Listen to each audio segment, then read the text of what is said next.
오늘은 창세기 강의 세 번째 시간입니다. 죄가 더한 곳에 은혜가 더욱 넘쳤나니, 죄가 더한 곳에 은혜가 더욱 넘쳤나니 라는 제목으로 하나님 말씀 증거하도록 하겠습니다. 창세기 3장에는 최초에 관한 기록들이 많이 나오고 있습니다. 물론 창세기 1장부터 최초에 대한 기록은 계속 나오고 있지요. 하지만 창세기 3장에 나오는 최초에 대한 기록들은 우리가 지난 시간에 살펴봤던 창세기 1장과 2장에 나오는 최초의 기록들과는 그 성격이 다른 것입니다. 왜냐하면 창세기 1장에서는 하나님께서 모든 것을 다 선하게 만드셨죠. 그리고 창세기 2장에서는 한 가지 부족했던 것, 하나님께서 아담의 짝인 하와를 만드심으로 그 에덴 동산은 모든 것이 다 완벽한 세상이 된 것입니다. 이 완벽한 세상에 창세기 3장부터 새로운 것이 나오기 시작하는 거예요. 이것을 우리로 하여금 뭔가 불안하게 만드는 겁니다. 하나님께서 창세기 1장과 2장에서 너무나 보시기 좋았고 선하고 완벽한 세상을 만드셨는데 창세기 3장부터 최초에 대한 기록들이 새롭게 등장하고 있는 것입니다. 오늘은 창세기 3장에 나오는 그 최초의 기록들을 통해서 하나님께서 우리에게 주시는 교훈을 한번 생각해 보고자 합니다. 첫 번째, 뱀이 나옵니다. 제가 한번 1절 말씀을 읽어보겠습니다. 그런데 뱀은 여호와 하나님이 지으신 들짐승 중에 가장 간교하니라. 뱀이 여자에게 물어 이르되 하나님이 참으로 너희에게 동산 모든 나무의 열매를 먹지 말라 하시더냐. 사실 뱀은 첫 번째 등장하는 어떤 존재는 아니지요. 왜냐하면 뱀은 하나님께서 여섯째 날에 만든 동물입니다. 이름만 언급이 되지 않았지 이미 창세기 1장에서 등장했던 동물이죠. 그래서 뱀의 등장은 최초의 기록이라고 할 수 없습니다. 그런데 창세기 3장에 나오는 뱀은 조금 다른 뱀입니다. 두 가지 이유 때문에 그렇습니다. 우리가 1절 말씀을 잘 보시면은 이 뱀이 말을 합니다. 그리고 이 뱀이 유혹을 합니다. 그죠? 읽어보시면은 뱀이 여자에게 물어 이르되, 동물이 말을 하는 거예요. 이것도 정상적이 아닌 거죠. 그리고 하나님이 참으로 너희에게 동산 모든 나무의 열매를 먹지 말라 하시더냐라고 뱀을 유혹을 하는 겁니다. 그래서 성경은 창세기 3장에 나오는 뱀을 사탄이라고 명확하게 규정을 해버립니다. 요한계시록 12장 9절에 보면 그 말씀이 나옵니다. 큰 용이 내쫓기니 옛 뱀 곧 마귀라고도 하고 사탄이라고도 하며 온 천하를 빼는 자라. 그가 땅으로 내쫓기니 그의 사자들도 그와 함께 내쫓기니라. 그러니까 창세기 3장에 최초로 등장하는 것이 뭐냐면 사탄이라는 것입니다. 그 이전에는 사탄이 한 번도 언급이 되지 않았습니다. 창세기 1장, 2장 아무리 봐도 사탄이 나왔다는 기록이 없습니다. 최초로 등장하지요. 그렇기 때문에 우리는 갑자기 등장한 사탄에 대해서 궁금한 점이 많을 수밖에 없습니다. 도대체 사탄은 어디에서 나온 거야? 사탄은 하나님이 만드신 존재일까? 아니면 하나님처럼 스스로 존재하는 그런 존재일까? 만약에 하나님이 만드신 존재라면 우리는 하나님을 선한 분으로 인정하기 어려워. 왜냐하면 어떻게 악한 사탄을 하나님이 직접 만들 수가 있어? 반면에 만약에 사탄이 피조물이 아니라 하나님처럼 스스로 존재하는 존재라면 아마 사탄은 하나님과 동등한 그런 권세를 가진 존재일 거야. 왜냐하면 하나님으로부터 피조된 것이 아니라 영원 전부터 존재했던 인물이기 때문에. 여러분은 어떻게 생각하십니까? 어느 쪽이 더 맞을까요? 문제는 성경 어디에도 사탄의 기원에 대해서 명확하게 설명해 주는 부분이 없다는 것입니다. 하지만 우리가 건전한 신학자들의 설명에 조금 관심을 가지고 귀를 기울인다면 그 질문에 대한 조금의 힌트를 얻을 수가 있고 우리의 신앙에 도움을 받을 수가 있습니다. 제가 오늘 가지고 온 글은 제임스 몽고메리 보이스라는 신학자의 글입니다. 제가 한번 이분이 하신 말씀의 제 일부를 제가 한번 간추려서 한번 제가 읽어드리겠습니다. 요한계시록 12장 9절의 근거에서 창세기 3장의 뱀은 하나님의 옛 대적자 사탄이라는 것에 의심의 여지가 없다. 사탄이 먼저 타락하고 그 다음 아담과 하와가 타락했다. 에스겔 28장과 이사야 14장이 반드시 사탄과 연관되는 것은 아닐 수도 있다. 이분이 지금 조심스럽게 접근합니다. 그럼에도 불구하고 사탄과 연관된 것으로 보인다. 우리가 사탄에 대해 알고 있거나 추측할 수 있는 것과 일관성을 가지고 있기 때문이다. 이 구절들이 창조의 최초 상태와 그 후에 일어난 사탄의 세력을 묘사하는 것이라면 이 구절들은 사탄에 관한 어떤 중요한 것을 말해주고 있다. 제가 한번 이제 이분이 언급한 두 본문 에스겔서 28장과 이사야 14장을 제가 좀 설명을 드리면서 만약에 이 본문이 사탄을 가리키는 본문이 맞다면 우리가 사탄을 어떻게 이해해야 될 것인가를 제가 설명을 해드리겠습니다. 먼저 에스겔서 28장 12절로 15절 말씀을 제가 한번 읽어드리겠습니다. 인자야 두로 왕을 위하여 슬픈 노래를 지어 그에게 이르기를 주 여호와의 말씀에 너는 완전한 도장이었고 지혜가 충족하며 온전히 아름다웠도다. 내가 옛적에 하나님의 동산 에덴에 있어서 각종 보석 곧 홍보석과 금강석과 황옥과 홍만호와 창옥과 청보석과 남보석과 홍옥과 황금으로 단장하였으며 내가 지원받던 날에 너를 위하여 소고와 비파가 준비되었도다. 너는 기름 부음을 받고 지키는 그룹이며 내가 너를 세우매 내가 하나님의 성산에 있어서 불타는 돌들 사이에 왕래하였도다. 내가 지음을 받던 날로부터 내가 모든 길에 완전하였더니 마침내 내게서 불의가 드러났도다. 에스겔서 28장 이 부분이 사탄의 기원에 대해서 말하고 있다면 사탄은 원래 천사였고 하나님의 피조물 중에서 지혜와 미가 완전한 피조물이었다는 것입니다. 왜냐하면 14절에 보니까 너는 그룹이란 말이 나옵니다. 이 그룹은 뭐냐면 천사를 의미하기 때문입니다. 그리고 12절에 보니까 너는 완전한 도장이었고 지혜가 충족하며 온전히 아름다웠도다라고 말하고 있습니다. 이 부분을 영어로 보면 조금 더 클리어합니다. The model of perfection, full of wisdom and perfect in beauty. 그러니까 지혜와 미가 완전한 그런 존재였다. 하나님께서 창조하신 피조물 중에서도 그 중에 있는 그냥 탑. 그것이 바로 타락한 천사였다는 것이죠.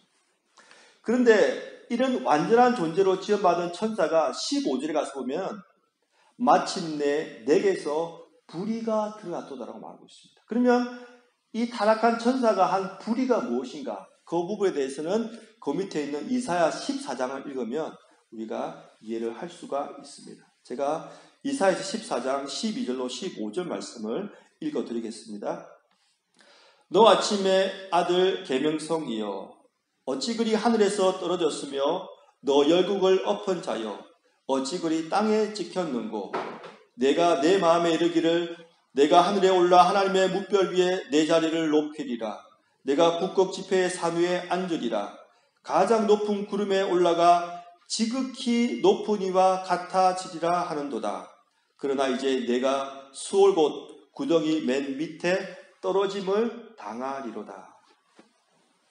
여러분 보통 그 사탄을 그 루시프라는 단어를 쓰는 걸 보셨을 겁니다. 그죠? 그게 뭐냐면 왜 그렇게 기용이 됐냐면 여기 있는 이사야 14장 12절에 계명성이란 말이 나옵니다. 이 계명성을 킹 제임스 버전에서 루시프로 번역을 했기 때문에 사탄을 타락한 천사를 루시프라고 부르는 것입니다. 어쨌든 지금 마침내 불의가 드러났다는데 그 불의가 뭐냐면 14절에 명확하게 나옵니다.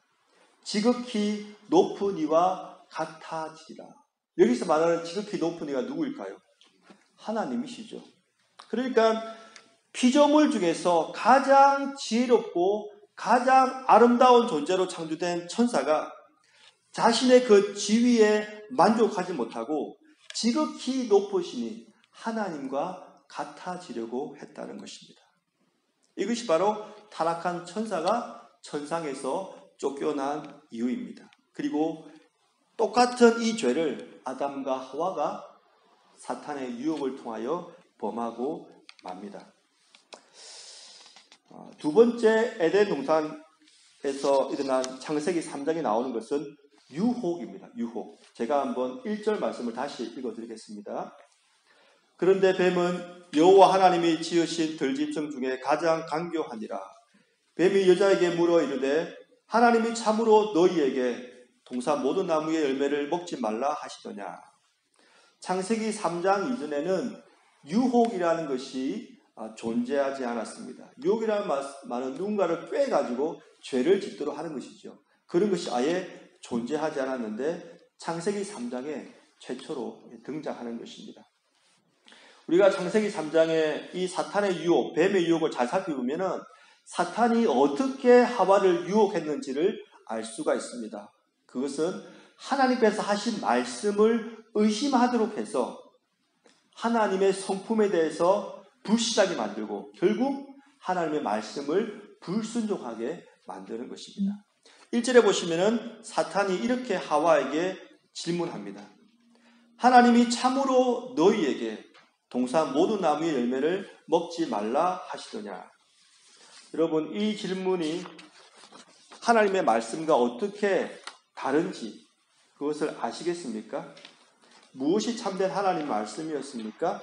창세기 2장 16절에 보니까 이렇게 하나님께서 말씀하셨습니다. 여호와 하나님이 그 사람에게 명하여 이르되 동산 각종 나무의 열매는 내가 임의로 먹되 선악을 알게 하는 나무의 열매를 먹지 말라. 내가 먹는 날에는 반드시 죽으리라. 하나님께서 하신 말씀은 동산에 있는 모든 나무를 다 임의로 freely 자유롭게 먹으라는 것입니다. 단 하나 선악을 알게 하는 나무는 먹지 말라고 말씀하셨습니다. 그런데 사탄이 뭐라고 지금 질문을 했습니까? 하나님이 동산 모든 나무의 열매를 먹지 말라고 하시더냐. 아주 교묘하게 말을 뽑아가지고 지금 그 하와의 심기를 건드리는 것입니다. 지금. 사탄이 이 처음 질문을 한 다음에 두 번째 한 말이 무엇입니까? 사탄이 한 두 번째 말은 4절부터 5절에 나와 있습니다. 뱀이 여자에게 이르되 너희가 결코 죽지 아니하리라. 너희가 그것을 먹는 날에는 너희 눈이 밝아져 하나님과 같이 되어 선악을 알 줄을 하나님이 아심이니라. 첫 번째 말에는 하나님의 말씀과 성품을 의심하게 교묘하게 말했는데 두 번째 말에서는 정면으로 치고 들어오는 것입니다. 결코 죽지 아니하리라. 하나님과 같이 되리라. 이렇게 정면으로 치고 들어옵니다. 어떻게 이렇게 돌변했을까요, 사탄이? 그것은 첫 번째 질문 이후에 하와가 어떻게 대답했는가 그것을 듣고 틈이 보였기 때문에 바로 사탄이 치고 들어온 것입니다. 그렇다면 사탄의 첫 번째 질문에 하와가 무엇이라고 대답을 했습니까? 2절과 3절 말씀에 그 해답이 있습니다. 제가 한번 읽어드립니다. 여자가 뱀에게 말하되 동산 나무의 열매를 우리가 먹을 수 있으나 동산 중앙에 있는 나무의 열매는 하나님의 말씀에 너희는 먹지도 말고 만지지도 말라. 너희가 죽을까 하노라 하셨느니라. 하와는 이 답변에서 세 가지 면에서 틈을 보였습니다. 첫 번째 뭐냐면 하나님의 말씀을 빼버렸습니다. 어떤 부분입니까? 하나님께서는 동산에 있는 각종 나무의 열매를 다 먹으라 했지만 하와는 어떻게 대답합니까? 동산 나무의 열매라고 그냥 말을 하는 것입니다. 즉 각종이라는 말을 빼버린 것입니다.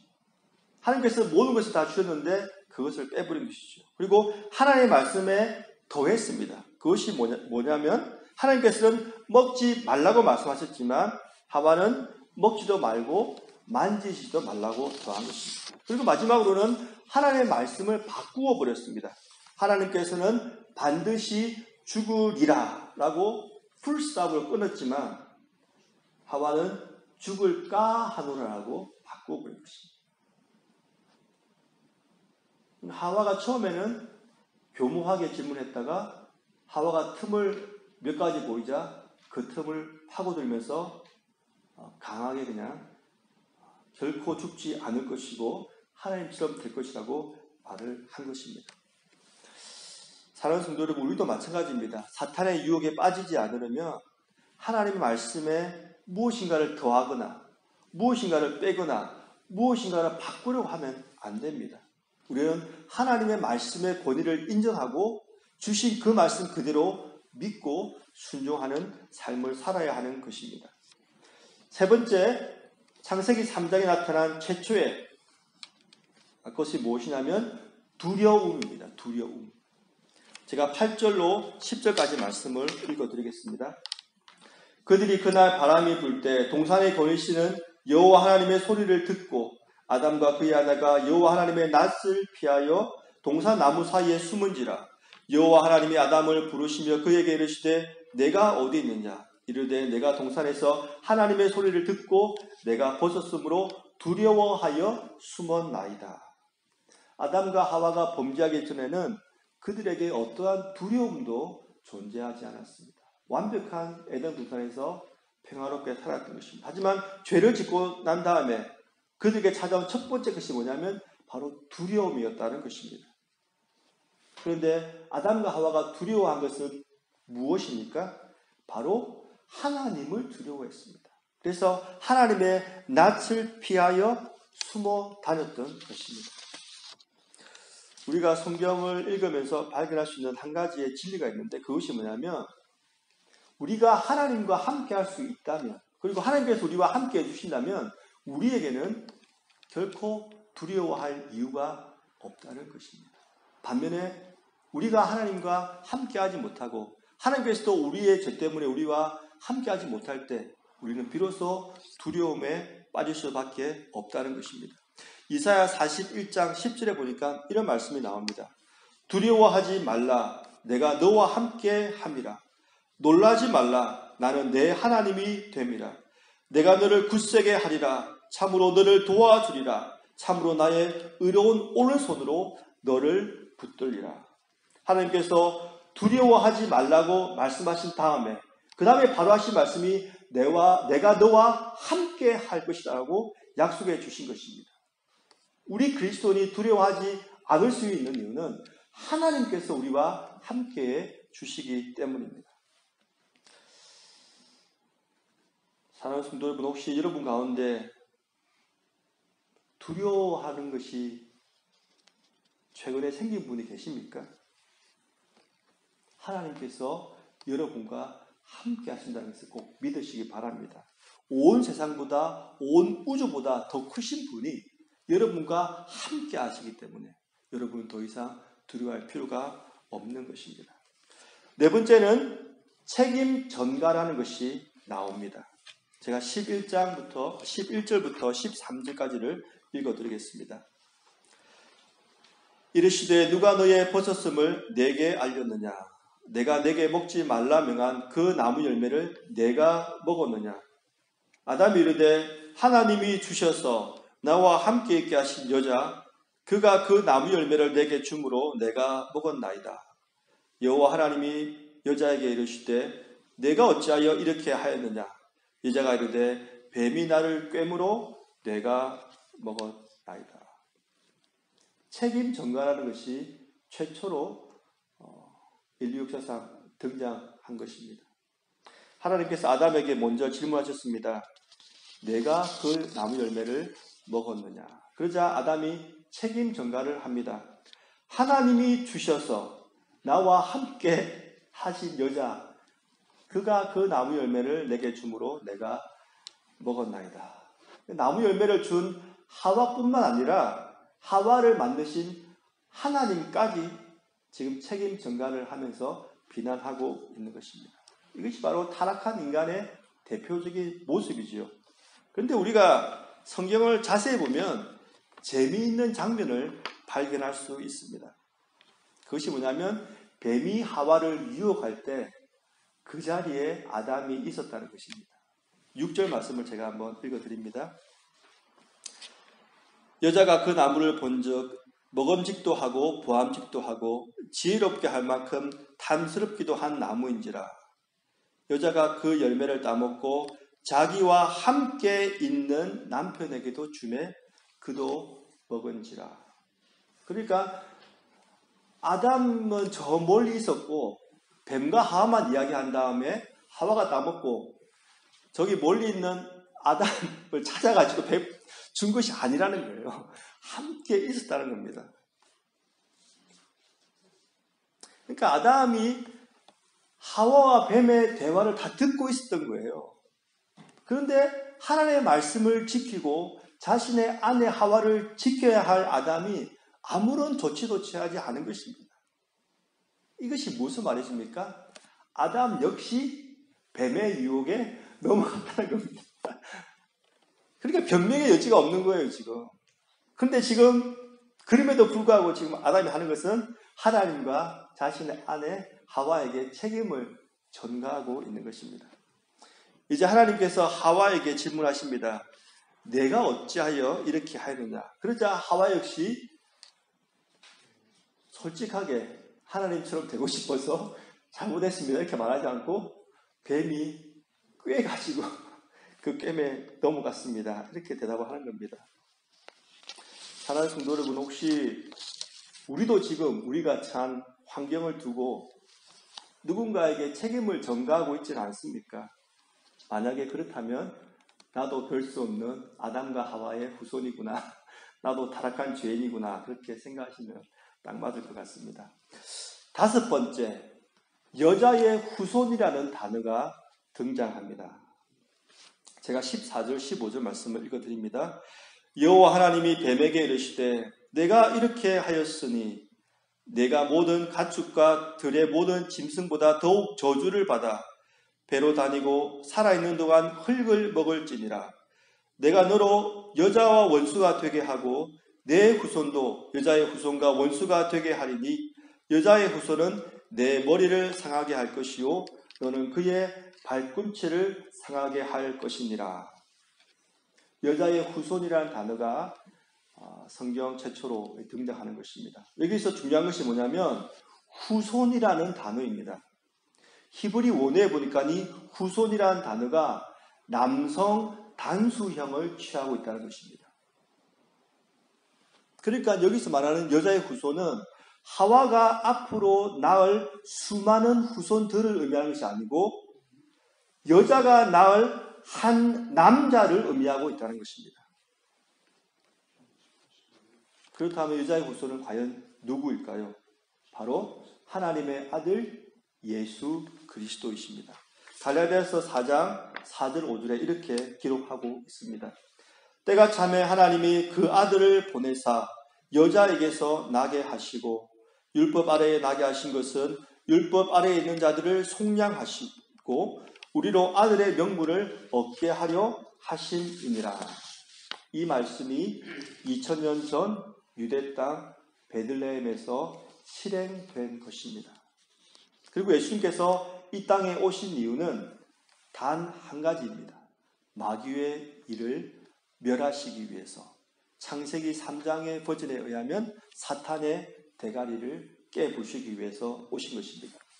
요한에서 3장 8절에 보면 이렇게 말하고 있지요. 죄를 짓는 자마다 마귀에게 속하나니 마귀는 처음부터 범죄함이라. 하나님의 아들이 나타나신 것은 마귀의 일을 멸하려 하심이라. 그렇다면 우리가 여기서 한 가지 질문을 더 해야 될 것 같습니다. 그렇다면 마귀의 일은 무엇입니까?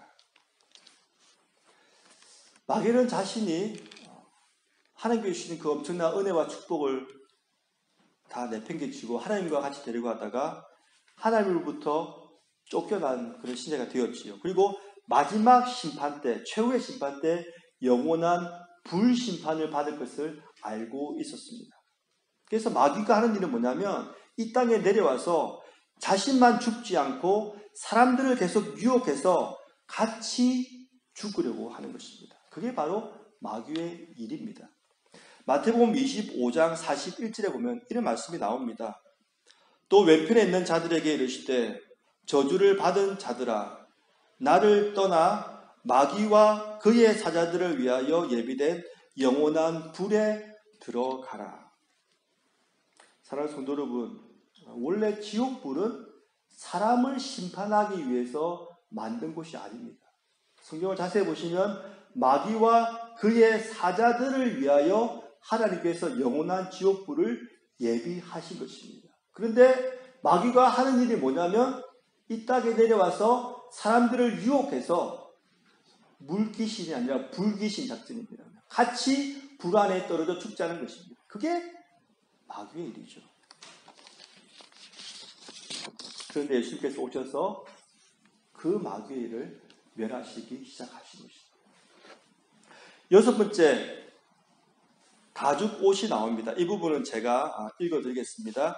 지면상 실지를 못했는데 21절, 창세기 3장 21절의 말씀입니다.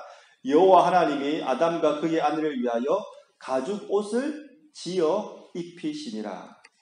성경 최초로 가죽 옷이라는 단어가 등장합니다. 우리가 창세기 3장을 전체를 한번 읽어보면 참 이상한 부분을 발견하게 됩니다. 여러분, 에덴 동산에서 누가 최초로 죽었는지 아십니까? 하나님의 명령을 어긴 아담과 하와가 최초로 죽은 것이 아닙니다. 그리고 아담과 하와를 범죄하도록 유혹한 뱀이 최초로 죽은 것도 아니에요. 죄 없는 한 동물이 죽임을 당한 것입니다. 그리고 그 죄 없는 동물을 누가 죽였습니까? 바로 하나님께서 죽이신 것입니다. 그럼 하나님께서는 왜 죄 없는 한 동물을 죽이셔서 가죽옷을 만드셨을까요? 그것은 죄를 지은 아담과 하와를 위해서 그렇게 하신 것입니다. 참 이상하지 않습니까? 여기서 가죽 옷은 누구를 상징할까요? 바로 예수 그리스도를 상징하고 있습니다. 왜냐하면 예수님께서는 죄가 없으심에도 죽임을 당했기 때문입니다. 그리고 예수님을 죽도록 이 땅 가운데 보내신 분은 바로 하나님이시기 때문입니다. 그리고 예수님께서 십자가에 달려 돌아가신 이유는 죄를 지은 우리를 위해서이기 때문입니다. 이보다 더 완벽한 복음은 없습니다. 그래서 창세기 3장을 두고 프로토 이반젤리즘, 원시 복음, 최초의 복음이라는 단어가 등장하는 것입니다.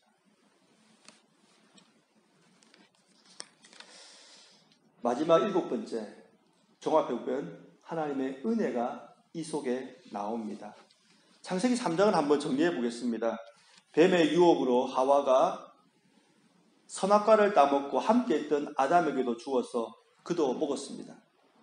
그들이 선악과를 따먹은 이유는 사탄의 범죄와 그 성격이 같습니다. 자신의 지위에 감사하지 못하고 하나님과 같아지려고 한 것입니다. 타락한 인간은 하나님이 두려워서 하나님을 피해 다녔고 서로에게 책임을 전가하고 서로를 비난했습니다. 완벽했던 에덴 동산이 지옥이 되어 버린 것입니다. 이 상황 가운데서 하나님께서는 아담과 하와에게 은혜를 베푸셨습니다. 말씀과 행동으로 그 은혜를 보여주셨습니다. 하나님께서는 말씀으로 아담과 하와에게 약속해 주신 것이죠. 여자의 후손을 보낼 것이고 그 후손을 통하여 사탄의 권세가 깨어질 것이다. 그리고 하나님께서는 직접 행동으로도 보여주셨습니다. 친히 동물을 잡으셔서 가죽옷을 지어 두려워 벌벌 떨고 있는 아담과 하와에게 친히 그 옷을 입혀 주신 것입니다. 받을 자격이 없는 자에게 주시는 하나님의 호의, 이것이 바로 은혜입니다. 죄가 더한 곳인 에덴 동산에 하나님의 은혜가 넘친 것입니다. 말씀을 맺겠습니다. 사랑하는 성도 여러분, 우리는 하나님께서 우리에게 주신 지금의 지위, 지금의 환경에 감사하고 있습니까? 사랑하는 성도 여러분, 우리는 하나님께 주신 그 말씀을 있는 그대로 믿고 있습니까? 혹시 그 말씀에 내 이성과 맞지 않다고 더하거나 빼거나 변경하고 있지는 않습니까? 사랑하는 성도 여러분, 혹시 우리는 우리의 힘들과 우리의 힘듦과 우리의 불행을 우리의 가족이나 이웃에게 책임 전가를 하면서 비난하고 있지는 않습니까? 사랑하는 성도 여러분, 우리는 예수님께서 우리의 죄를 위하여 이 땅에 오셨고 죄가 없으심에도 십자가에 달려 돌아가심으로 사탄의 권세를 멸하시고 죄와 사망을 정복하시고 부활하신 것을 믿고 있습니까? 사랑하는 성도 여러분, 비록 우리가 죄를 지어도 그 죄 때문에 하나님 앞에 설 수 없고 두려움과 부끄러움에 가득 차 떨고 있을지라도 하나님께서는 친히 우리에게 오셔서 가죽옷을 지어 우리에게 입혀주시는 그런 은혜로운 분이심을 믿고 있습니까? 이번 한 주간 살아가면서 이 하나님의 사랑과 은혜를 다 함께 묵상하면 좋겠습니다. 그리고 우리 주위의 이웃에게 이 복된 소식을